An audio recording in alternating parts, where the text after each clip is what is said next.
সাম্প্রতিক সময়ে নোবেল ছিলেন আলোচনা ও সমালোচনার কেন্দ্রে। এক গান প্রকাশ নিয়ে তিনি যে হইচই বাঁধিয়ে দিয়েছেন তাতে অনেকেই বিরক্ত।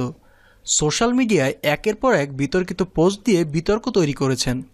তার আচরণকে বেয়াদবি হিসেবেও উল্লেখ করেছেন সঙ্গীতাঙ্গনের অনেকেই। কিন্তু নোবেল তার সেই বেয়াদবি আচরণের জন্য সামনে নিয়ে এলেন মাইলস ব্যান্ডের ভোকাল শফিন আহমেদ ও ফুয়াদ আল মুক্তাদিরের নাম।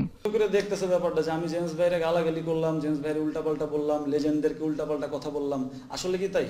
আসলে তো আমার মার্কেটিং পলিসি। একটি বেসরকারি টেলিভিশনের সাথে আলাপকালে নোবেল বলেন, আমি আর কি বেয়াদবি করেছি। শাফিন ভাই তার লিজেন্ড গান প্রকাশের আগে ফুয়াদ ভাই সহ যে গালিগালাজ করলো। শাফিন ভাইয়ের একটা গান রিলিজ হলো লেজেন্ড, গানটার নাম। তখন ফুয়াদ ভাই আর শাফিন ভাই কি মার্কেটিং পলিসিটা করছিল, দুজনটা গালাগালি করে লাইভে। আমি কিন্তু তাদের থেকে হাইলাইটসে বেশি আসছি, কিন্তু আমার চেয়ে বেয়াদবি বেশি করেছেন ওনারা। আমি ভাই বেয়াদবিটা বড় ভাইদের কাছ থেকেই শিখেছি, আমারে কিছু বইলা লাভ নাই।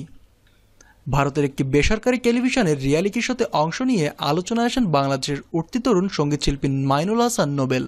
দুই বাংলার দর্শকরাই তার গায়কিতে মুগ্ধ। শুধু দর্শকদের মুগ্ধতাই নয়, নোবেল প্রশংসা পেয়েছেন খ্যাতনামা সঙ্গীতজ্ঞদের কাছ থেকেও। তবে বিভিন্ন সময়ে নিজের করা অনেক মন্তব্যে অহংকার প্রকাশ পেয়েছে এই উঠতি সঙ্গীত শিল্পীর, যার কারণে নিজের পছন্দের তালিকা থেকে নাম কেটে দিয়েছে ভক্তরা। নোবেলের ভাষ্যমতে তিনি নতুন গান মুক্তির জন্য আলোচনা তৈরির চেষ্টা করছিল, যার কারণে সঙ্গীত জগতের অনেক শীর্ষ ও গুণী ব্যক্তিও নোবেলের এসব কাণ্ডে মানসিকভাবে আঘাতপ্রাপ্ত হন। শুধু তাই নয়, র্যাব অফিসে নিয়ে নোবেলকে ক্ষমা চাইতে হয়। ভারতের ত্রিপুরা রাজ্যে নোবেলের বিরুদ্ধে মামলাও দায়ের করা হয়। এসব কারণে মারাত্মক ধস নামে নোবেলের জনপ্রিয়তায়। ভক্তরা হয়তো এই নোবেলকে চাননি, যার কারণে নোবেলকে এত প্রত্যাখ্যান করেছেন।